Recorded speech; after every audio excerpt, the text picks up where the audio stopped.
અમરેલીના ધારાસભ્ય મહેશ કસવાલાનો રાજનેતાઓ પર કટાક્ષ। રાજનીતિમાં ખેલદિલીની ભાવનાનો અભાવ છે। ચૂંટણીમાં હાર જીત બાદ નેતાઓ રસ્તા બદલી નાખે છે। ટિકિટ પરત ખેંચાઈ ગઈ હોય તો દુશ્મનાવટ થઈ જાય છે। રાજનીતિ પહેલા રમતગમતમાં જવાનો નિયમ લાવવો પડશે તેવું કટાક્ષ કર્યું। आज नहीं तो काल तू पण जीतीश। आज एक खेलदिलीनी भावना छे एमां राजनीतिमां छे ज नहीं।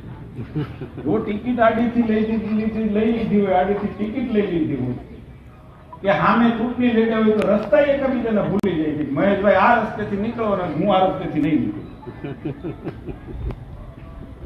કારણ કે હું એમ માનું છું કે હવે તો એવા નિયમો લાવવા પડશે સાહેબ, મિયાણી સાહેબ, કે જેને રાજકારણમાં આપો એ પેલા ખેલમાં જાવ, ત્યાં ખેલદિલી શીખો પછી આમાં।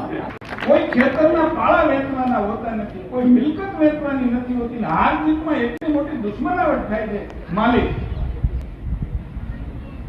કારણ શું? કારણ કે આ ગુણ છે એ અમે શીખ્યા નથી।